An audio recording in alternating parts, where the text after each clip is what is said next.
Hi, hello, welcome back. Now this time it was Sam's turn to choose a project for this month's 4-Ways collaboration, and his idea was to build a set.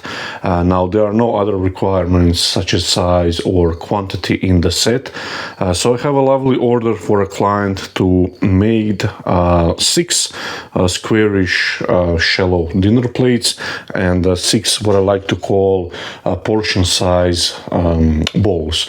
These are 6-inch diameter and these are roughly 9-inch square. So you're going to see in this video a portion of it made. And please don't forget, after watching this video, to check out Sam, Richard and Mike's version of this month's 4-Ways collaboration. So this is how I usually prepare blanks for these bigger square dinner plates. These are 9 inches square, that's 230 mil, maybe slightly smaller. Now these are rough turned, maybe 2 mil oversized thickness.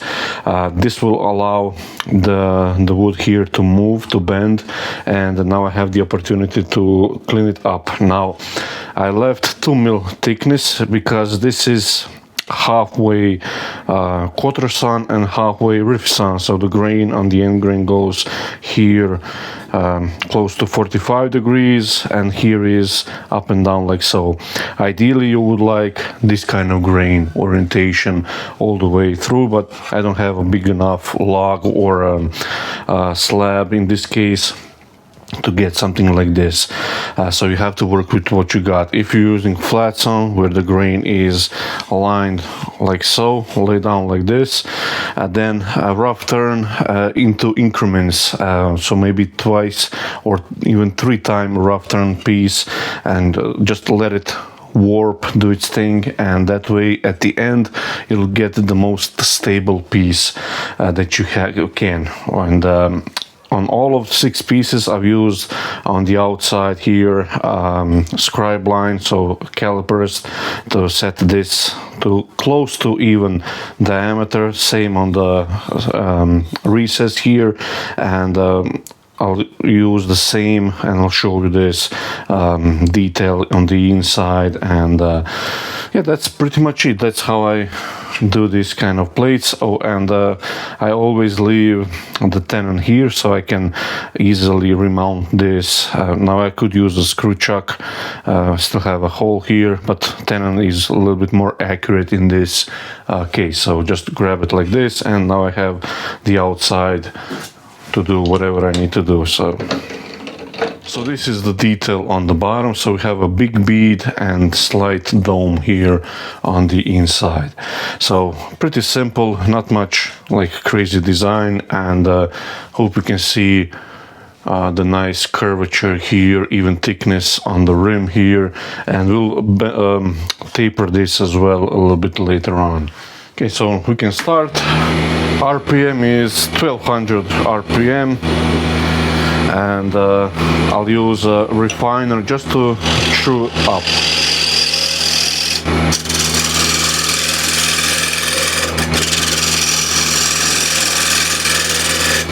And make this so it rests only onto this spot here, nothing in between.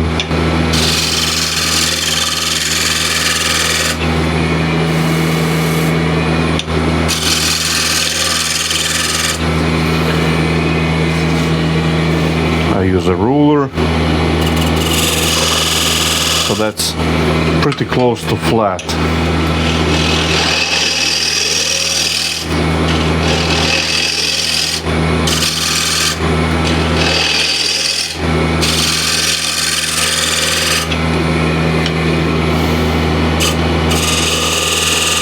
Okay, that should be okay.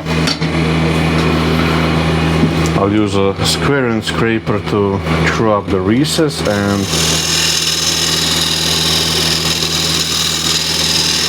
deepen it ever so slightly more.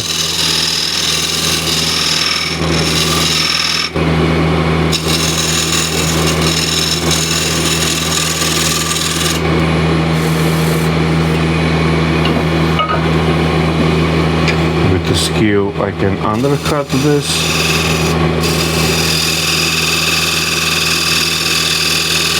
nice and gently. Nice crisp corner. This is flat, and now I can do the big bead. I use it with I do it with a spindle gouge, 10mm spindle gouge.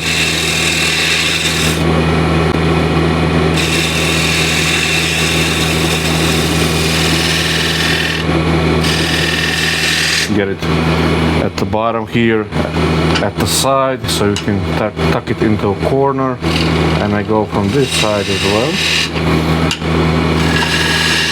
to get nice groove on the very bottom, and just clean up the corner again with a square and scraper.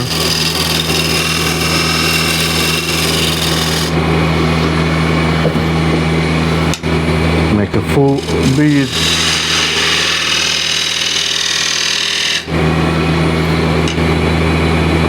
A little lighter cut, just clean up this area, and a little lighter cut.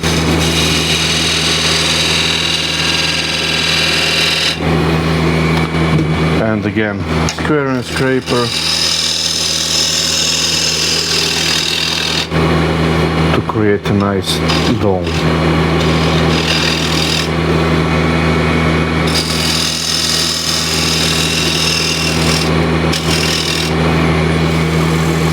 That feels nice and smooth. Again, spindle gouge, and I'll just clean up the very corner, like so. Get these details nice and clean. Pays off because you'll sand less, and a little scrape here. Okay, so that's this area done, and we have a little bark inclusion here, but I'm probably going to leave it as it is. Maybe just fill it with a CA glue lightly. So I have it back in the chuck. This is filled, and just going to clean it up.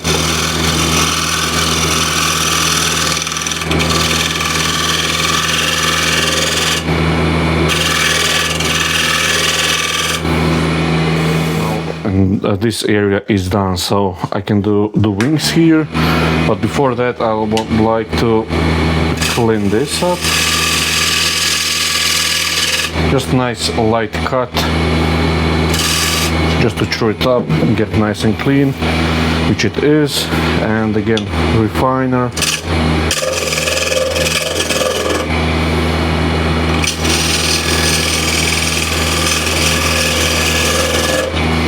Just get this nice and clean, and this will probably sound horrible. The wings are not true as well, so I'm using the shear scrape. I'm using the refiner as a shear scraper, so the first few passes will be slightly rougher. I'm just taking off the high spots.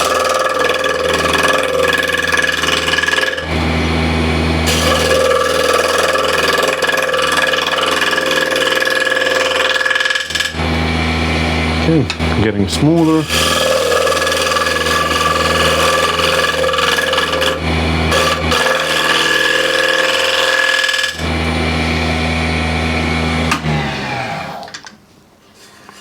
Just to see the surface. It's not bad. You can go slightly more, you can see a little raised grain here, so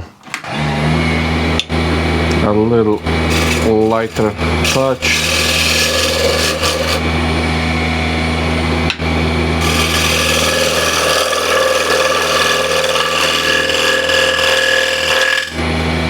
Ready for sanding. Yeah, that should be okay. So the way I sand this is with a drill, the wings here at least. The drill is rotating to the left and the wings are coming down like so, and I keep the angle like so to show you from a different angle. So I'm holding it like so So as the wings are coming down, you won't snatch a sandpaper or cut the pad itself. So obviously if you go like this, and at one point it will grab the pad and the paper and throw it out of your hands, or the drill itself. So just be aware, the wings here, always use something where you have the air, then wood, air, then wood, to have something like a pad or a drill like this to sand. It's much more pleasant, let's say. And for the inside, I'll just use a regular sandpaper. I have these from the Woodturning event. I cut this for it specifically, so I'm just going to use it. I have a few more left, so I start with 180 grit.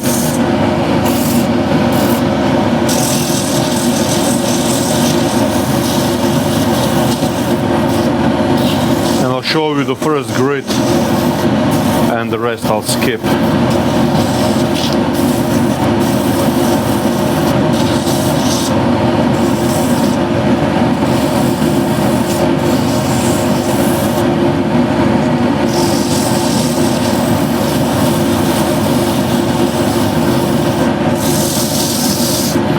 Make sure you round over the edge from the recess so it's not sharp.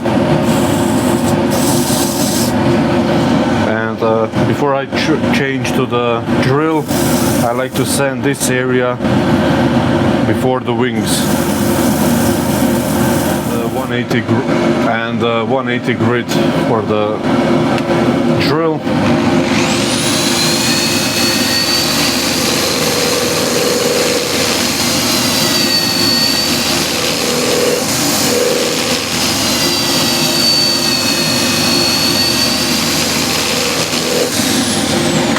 Just a few seconds and we can inspect the surface. Yeah, that's really nice. So I can go with 240 grit on the wings and on the inside, and I'll go up to 320 and then use inertia sander on the wings to get rid of all the sanding marks, or most of it.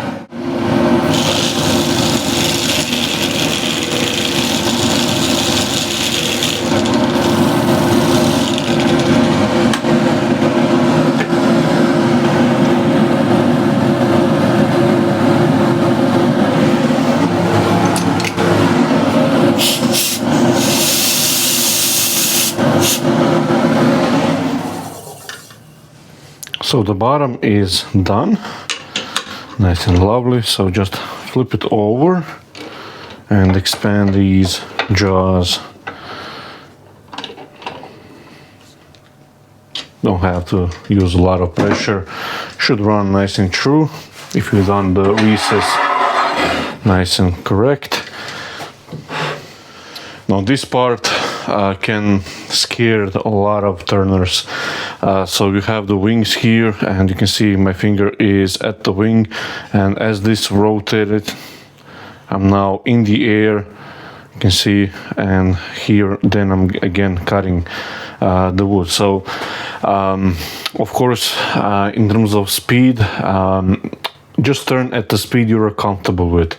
That's usually the best advice that I can give you. However, in this case, slightly more speed is better, because if the speed is higher, then you have less time between wood and air, wood, air, if you understand what I'm talking here. If it's slower, then of course it will be much more difficult to control the gouge, because you will be cutting here, but your inevitable pressure will push the gouge slightly into a hole, let's say, or air part, and then you will hit the wood again, and it will bounce back and forth a little bit more. So neutral position, or don't force the gouge inside or in the wood, and just let the wood come down to a tool. And again, the speed is here 1200 RPM exactly. And what I like to do is placed my hand here on the end of the tool rest, and just again stay away from the corners. You can put a tape here or a marker or line, something that tells you where the wings will begin.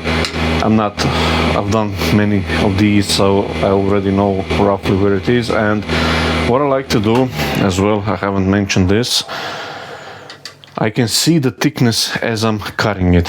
So my sight is exactly into this angle here. Okay, so I changed the position of the camera so you can see better what I'm talking about here. So this is my line of sight, and as this spins,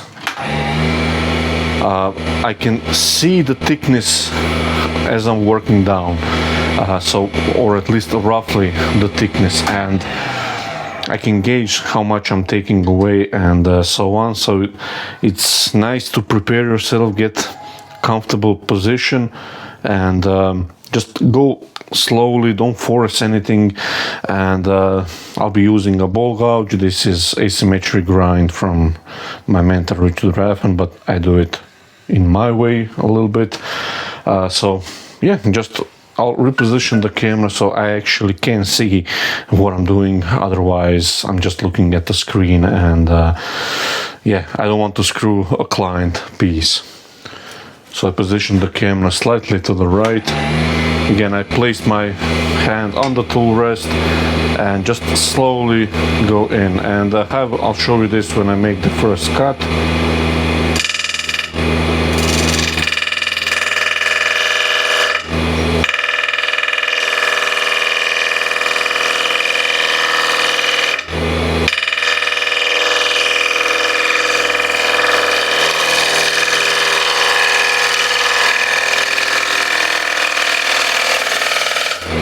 Now you'll see it's a little bit thicker wings as we go slightly further down. You can see here and here is thicker, but at the end here I think it's the right size. So this is the caliper. This is just so I can fit this over. I know it's a roughly good size or good thickness, and all I have to do now is just make this nice and parallel all the way down. And this is 6.5 mil. Doesn't have to be exact, just took the measurement from the first plate that I've done.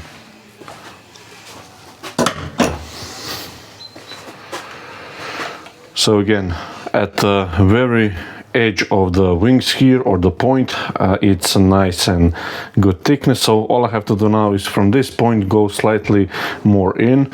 So hope you can see I have roughly 2 mil here, 1 mil here. So just adjust your gouge, your position, left and right, to get a deeper cut or shallower cut.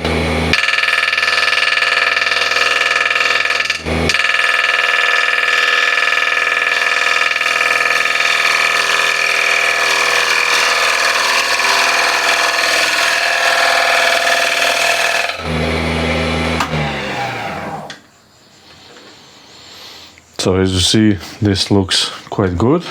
And always check a few corners as well. Yeah, so it's quite good up to this point here. You can see maybe it's getting slightly thicker where my thumb is here.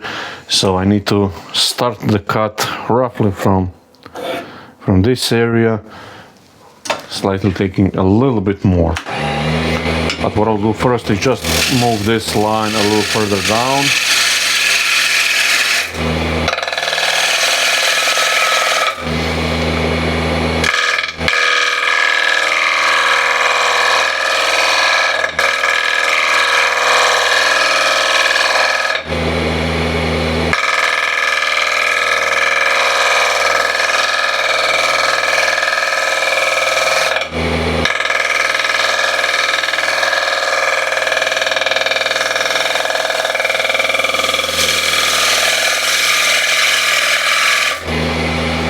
I have a few ridges here, which at the moment I'm not concerned. I just want to get nice flowing curve up to this point, and the thickness is okay.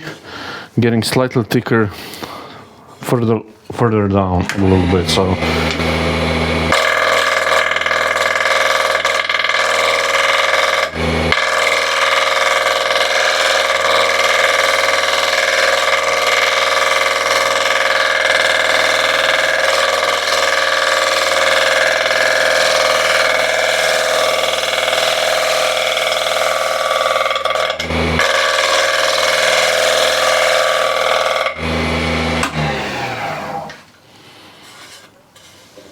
okay, so the thickness is of the entire wing nice and even, which is what I'm after, and it has a nice curve to it. And now I can proceed forward, getting towards the middle. Now I'm not concerned if I have ridges here, those usually will sand out really quickly. If you have a tear out, that's more alarming, let's say. Tear out is much more difficult to sand out than the ridge.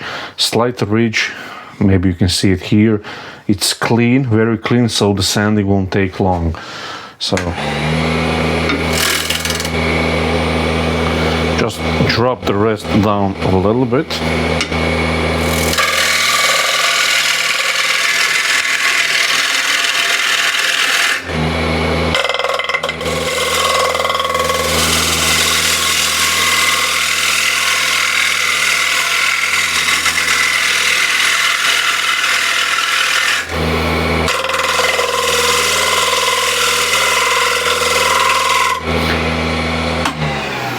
I'll refine this line with a refiner. Now I'll remove some of this waste here real quick.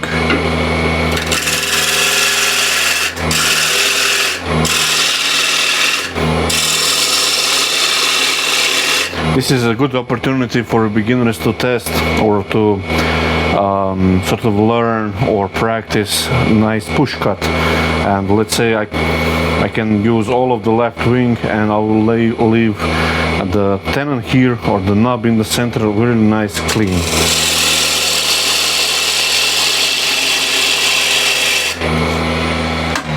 So you can always have fun when you're turning. So you can see the tenon here. I hope you can see it's really nice and clean. So I'll use a refiner just to remove the rest here.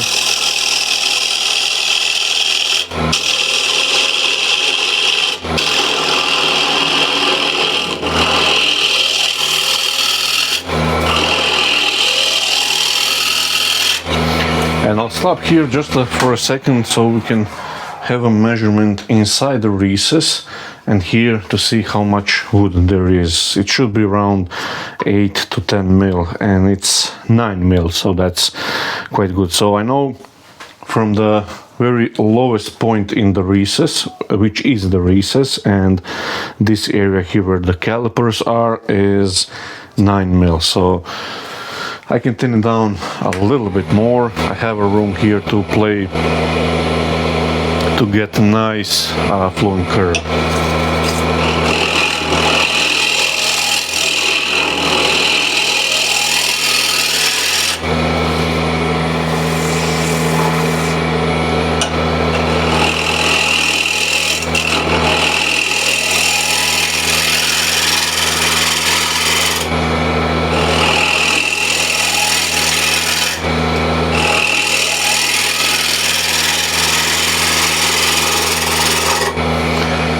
So the final thickness will end up around 6 mil, give or take. So that's a really nice center here, surface. It's nice flowing curve from here going to the middle. Actually, there is a slight hump like this here, but just we can double check here if you're interested. So that's 8 mil. So I can thin it out just a little bit more.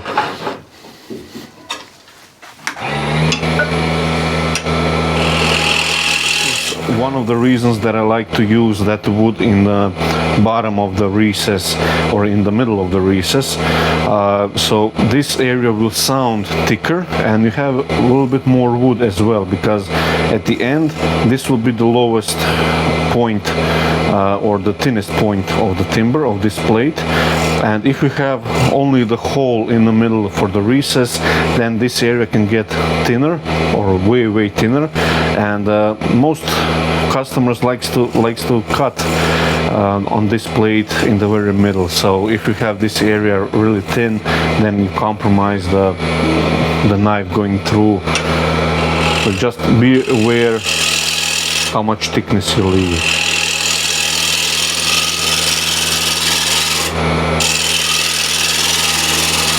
So I'm just letting the wood come down to nice sharp burr.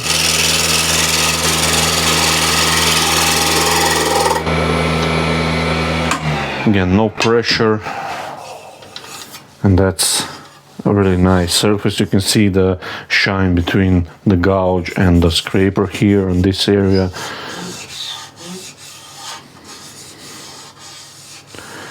So there is, hope you can hear, same sort of thickness or tone all the way down. So that's why you want to use that wood in the very center. So there is a, again, slight lump from this area here, or slightly higher area is in the middle.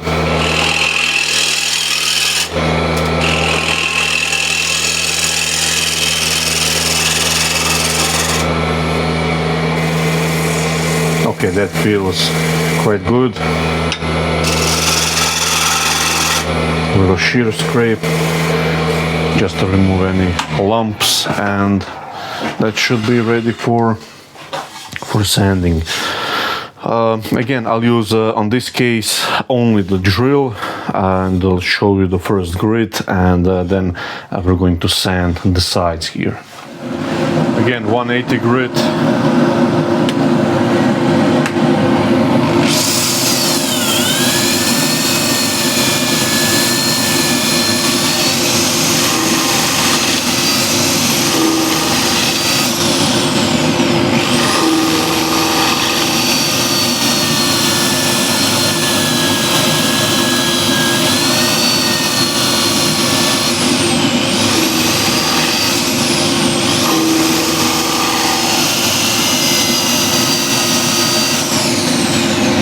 That was roughly 20 seconds sanding, and you can see a few of the tool marks, a little ridge here, but that will all sand out in the next few seconds.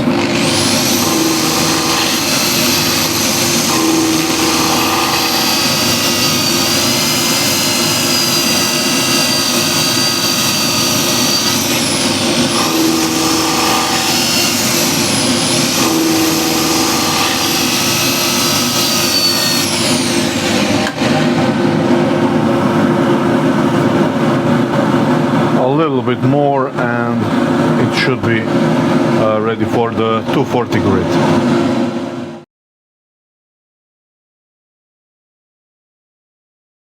Alright, so now you can see the finished set here. So these are roughly squarish. These sides are, like I said, beveled, and they do look like it's slightly curved, and this is a little trick I learned from Richard. It's a lovely idea to shape the sides here so they're not like straight or square. So this gives a little bit more dynamic, let's say, to this sort of a squarish plate. So 6 squarish cherry plate, and these are bows here. So these are, like I said, portion size, so fits nicely in your palm of your hand. It's 6-inch diameter, 150 mil. You can hold it nicely like this. It has a lovely, nice foot around it, and yeah, all in all, a really nice set. And now I just need to oil these, sign these, and they will be ready for a client.